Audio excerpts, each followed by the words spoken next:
సరే అధ్యక్ష, గత ఓపిక ఓపిక ఓపిక ఇంకా చాలా చెప్పేది ఉంది, రాగే. గత కాంగ్రెస్ పరిపాలనలో వృద్ధులకు ఇచ్చిన పెన్షన్ 200 రూపాయలు, మేము అధికారంలో వచ్చిన వెంటనే 1000 రూపాయలు చేశాం. రెండోసారి అధికారంలో రాగానే 2000 చేశాం. మా దశాబ్ద కాలంలో ఇచ్చిన మాట ప్రకారంగా వృద్ధాప్య పెన్షన్ 200 నుంచి 2000 రూపాయలు చేశాం అధ్యక్ష. మీ సోకాల్డ్ ప్రజాపాలనలో చెప్పిన 100 రోజుల గడువు దాటిపోయింది. 4000 పెన్షన్ నాలుక మీదనే ఉన్నది. ఉన్న 2000 కూడా చక్కగా రాక అవ్వాదాతల పరిస్థితి అధోగతి అయిపోయింది అధ్యక్ష. అధ్యక్ష, 2021లో విడుదలైన నీతి ఆయోగ్ నివేదికలో ఏముంది అధ్యక్ష? Telangana is the 7th largest state in terms of GSDP and has clocked a CAGR of more than 11% since 2015-16. It is one of the fastest growing states in the country. The state's economy has grown at an average annual rate of more than 9% since its formation, which is significantly higher than the growth rate it had attained before its formation as a separate state. Telangana రాష్ట్రం ఏర్పడ్డ తర్వాత ఆర్థికంగా వేగంగా అభివృద్ధిని సాధించిందని నీతి ఆయోగ్ కుండబద్దలు కొట్టినట్టు చెప్పినా అనుకున్నంత పురోభివృద్ధి సాధించలేదనే ప్రచారాన్ని ఏమనాలి అధ్యక్ష? వీళ్ళ ముందు గోబల్స్ కూడా పనికిరారు. ఇది గోబల్స్ ప్రచారం కాకపోతే ఏంది అధ్యక్ష? ఆర్థిక మంత్రి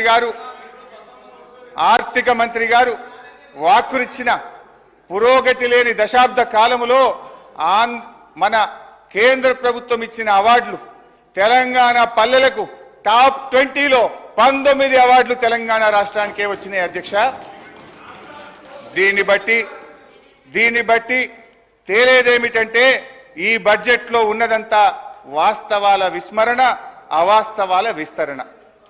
ఈ ప్రభుత్వం ఎంత సంకుచిత వైఖరంటే దశాబ్ద కాలంలో మేము సాధించిన అద్భుతమైన ప్రగతికి సంబంధించిన వివరాలు ప్రజలకు అందుబాటులో లేకుండా చేయాలని పబ్లిక్ డొమైన్లో ఉన్న మొత్తం సమాచారాన్ని డిలీట్ చేశారు అధ్యక్ష. Government is a continuous process. మా 10 ఏళ్ల పాలనలో ఉన్న మొత్తం సమాచారాన్ని డిలీట్ చేస్తారా అధ్యక్ష? ఇంతకంటే చిల్లర వ్యవహారం ఇంకోటి ఉంటుందా అధ్యక్ష?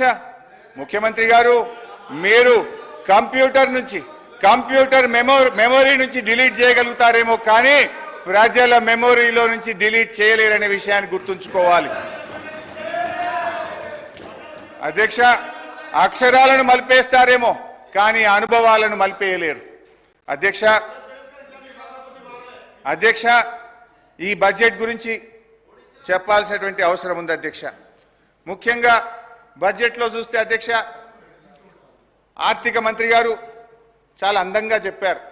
వాస్తవాలకు దగ్గరగా ఉందని, నిద్రలేని రాత్రులు గడిపామని, మేము డాంబికానికి పోకుండా రియలిస్టిక్ బడ్జెట్ను ప్రవేశపెట్టామని గౌరవనీయులైన ఉప ముఖ్యమంత్రి గారు చెప్పారు. కానీ ఇది పూర్తిగా సత్యదూరం, అవాస్తవాలతో కూడుకున్నది. రానటువంటి బడ్జెట్లో ఆచరణ సాధ్యం కానటువంటి, ఆదాయం రానటువంటి లెక్కలతో బడ్జెట్ను కూర్చేటువంటి ప్రయత్నం చేశారు అధ్యక్ష. నిన్ననే మనం అసెంబ్లీలో మాట్లాడాం.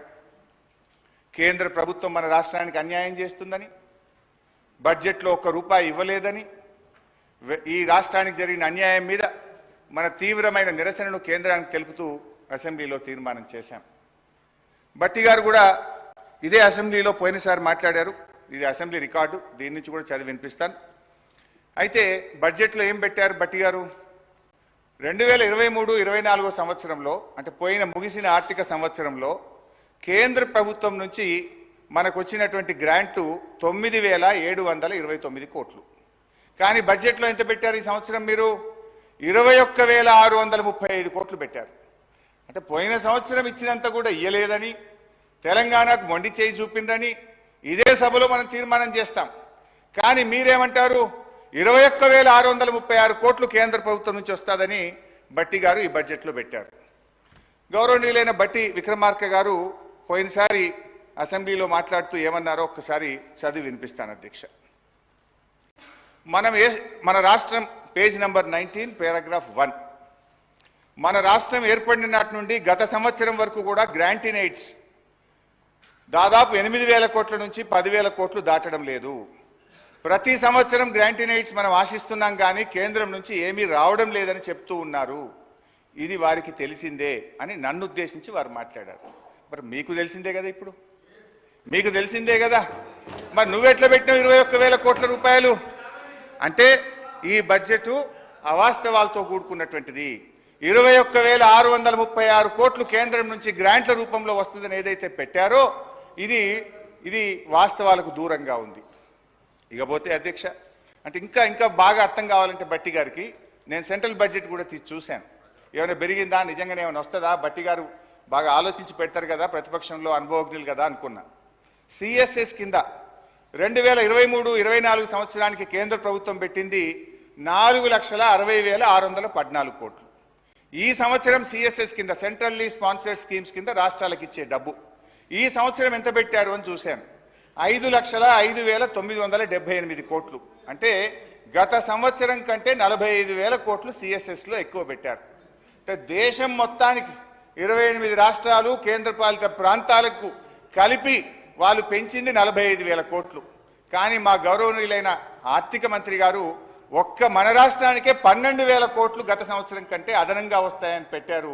ఇది సాధ్యమా అని నేను అడుగుతా ఉన్నా. ఇకపోతే ట్యాక్స్ రెవెన్యూలో చూస్తే అధ్యక్ష, పోయిన సంవత్సరం కంటే ఈసారి 26,383 కోట్లు ట్యాక్స్ రెవెన్యూ ఎక్కువ వస్తుందని వారు బడ్జెట్లో ప్రతిపాదించారు. ఇందులో ఏమంటారు, అసలు వాస్తవానికి ఇంత గ్రోత్ ఒక్కసారి రాదు అధ్యక్ష. ఒకవైపు ఆర్థిక మాంద్యం అంటున్నారు, ఇంకొక వైపు మీ కొన్ని వ్యవహారాల వల్ల రాష్ట్రంలో రియల్ ఎస్టేట్ ఆగమైపోయింది, కుదేలైపోయింది. కానీ నేను I will going to the details అధ్యక్ష.